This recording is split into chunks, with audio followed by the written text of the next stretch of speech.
Israel अलैहिस्सलाम से वो पूरा थैला छीन लिया जिसके अंदर रूहें कब्ज़ करके लेके जा रहा था, और उस बुढ़िया से कहा कि ये ले तेरा बेटा इज़राइल इसकी रूह को कब्ज़ करके लेके जा रहा था, मैंने इससे वो पूरी रूहों वाला थैला जो है वो खींच के वापस में ले आया हूँ, तू अपने बेटे की रूह भी इससे वागजार करा ले। और कई रूहें जो है वो वहाँ से निकल के वापस मुर्दों के अंदर चली गई। और ये करामत जो है वो हज़रत शेख अब्दुल कादिर जिलानी रहमतुल्लाह ताला अलैह की करामत है। इसके अलावा आपके साथ मंसूब ये बात भी बयान की जाती है कि जन्नत के अंदर आप जो है वो अल्लाह ताला के साथ नाउज़ बिल्लाह टहल रहे थे, वहाँ पर जो है वो अल्लाह ताला का पाँव फिसल जाता है, और हज़रत शेख अब्दुल कादिर जिलानी रहमतुल्लाह ताला अलैह ने, इस पीर साहब ने जो है वो अल्लाह ताला को फिसलन से बचाया। नाउज़ बिल्लाह सुम्मा नाउज़ बिल्लाह, जब रबीउस्सानी का महीना आता है, शेख अब्दुल कादिर जिलानी रहमतुल्लाह ताला अलैह की विलादत व वफ़ात का ये मुबारक महीना आता है, तो इस किस्म की चीज़ें, इस किस्म की बातें जो है वो सोशल मीडिया के ऊपर गर्दिश करना शुरू कर देती हैं। पहली चीज़ जहन के अंदर रखें कि वलियों को अल्लाह ने करामत अता फरमाई होती है, नबियों को अल्लाह ने मोजज़ात अता फरमाए होते हैं। करामत उस चीज़ को कहा जाता है जो अक्ल इंसानी के अंदर नहीं आ सकती,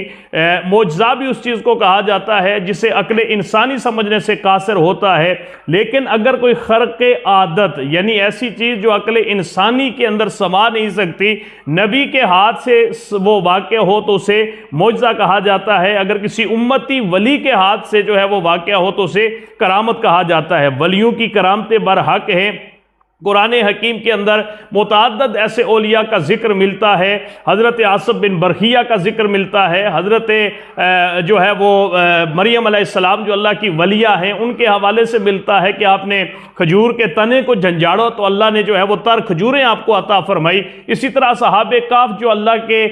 वली थे, मुकर्रबीन थे, उनके हवाले से कुरान हकीम के अंदर ऐसा जिक्र मिलता है कि जिसे अक्ल इंसानी समझने से कासिर है। हाँ, ये बात ज़रूर है कि अगर किसी वली के हाथ से कोई ऐसी करामत सादर होने को बयान किया जाता है कि जो कुरान के मुखालिफ है, जो हदीस मुबारका के खिलाफ है, शरीयत के खिलाफ है, तो उसे बिल्कुल भी किसी लिहाज से भी तस्लीम नहीं करना चाहिए, उसका रद्द करना चाहिए। इसी तरह हज़रत शेख अब्दुल कादिर जिलानी रहमतुल्लाह ताला अलैह से ऐसी बहुत सारी करामात मंसूब की गई हैं कि जो सरीहन कुरान और हदीस और शरई तालीमात के खिलाफ हैं, बिल्कुल वो नाजायज़ हैं। उनका हर प्लेटफॉर्म के ऊपर शेख अब्दुल कादिर जिलानी रहमतुल्लाह ताला अलैह से मोहब्बत करने वाले इनकार करते हैं। लेकिन जोहला की एक ऐसी टीम है, जोहला की एक ऐसी जमात है कि जो ये मन गढ़त किस्म की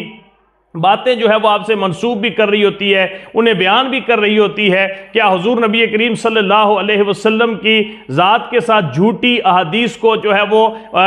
मंसूब नहीं किया जाता? क्या मौज़ूआत जो हदीस का एक पूरा जो है वो एक इल्म है, क्या ऐसी हदीसें, ऐसी बातें हुजूर नबी करीम सल्लल्लाहु अलैहि वसल्लम के साथ मंसूब नहीं की जाती कि जिनका हुजूर की ज़ात के साथ कोई ताल्लुक़ नहीं होता? इसी तरह अल्लाह के वलियों के साथ ऐसी बहुत सारी चीज़ें मंसूब कर दी जाती हैं कि जिनका ना उस वली ने अपनी तालीमात के अंदर हुक्म इरशाद फरमाया होता है, ना उस वली के हाथ से वो कोई ऐसी करामत सादर होती है, ना उससे बयान करने के लिए उस वली ने कोई ऐसी हमें तालीम दी होती है। ये बाद में आने वाले लोग ऐसी चीज़ें बयान करके, एक तो ये है कि अल्लाह के वलियों की मोहब्बत, अल्लाह के वलियों की शान और अल्लाह के वलियों के उनके दिल के अंदर जो बुग़्ज़ होता है, उस बुग़्ज़ को जो है वो जाहिर कर रहे होते हैं। किसी वली की ऐसी तालीमात नहीं है कि कुरान और सुन्नत से हट कर जो है वो उसका कोई हम जो है वो उसको बयान करना शुरू कर दें। कुरान और हदीस और शरीयत ये विलायत की कसवटी है। अगर किसी वली की करामत जो बयान की जा रही है वो कुरान के मुखालिफ नहीं है, हदीस के मुखालिफ नहीं है, किसी शरई हुक्म के मुखालिफ नहीं है, तो अक्ल के अंदर अगर आपकी अक्ल में वो बात नहीं आती तो इसका ये मतलब नहीं है कि वो बात ही नहीं है। लेकिन ये जो चीज़ें कि रूहों का थैला छीन लिया, नौज़ बिल्लाह अल्लाह ताला का हाथ पकड़ा, ये बिल्कुल ऐसी कुफरिया जो है वो चीज़ें हैं कि जिनकी वजह से इंसान का ईमान ख़त्म हो जाता है। ऐसी चीज़ों का ना वलियों के साथ कोई ताल्लुक़ है, ना वलियों से मोहब्बत करने वाले इन चीज़ों को जो है वो वलियों की तरफ मंसूब करते हैं। ये ऐसी जमात, ऐसी फ़िक्र, ऐसा टोला, ऐसे लोग, ऐसा गिरोह इस चीज़ के अंदर मुलव्वस है कि जो समझ रहा होता है कि हम वलियों की बड़ी शान बयान करते हैं, लेकिन वो दर हकीकत में विलायत के ऊपर जो है वो एक कुल्हाड़ा मार रहे होते हैं कि जिसकी वजह से लोग वलियों से और विलायत से मुतनफ़र हो जाते हैं।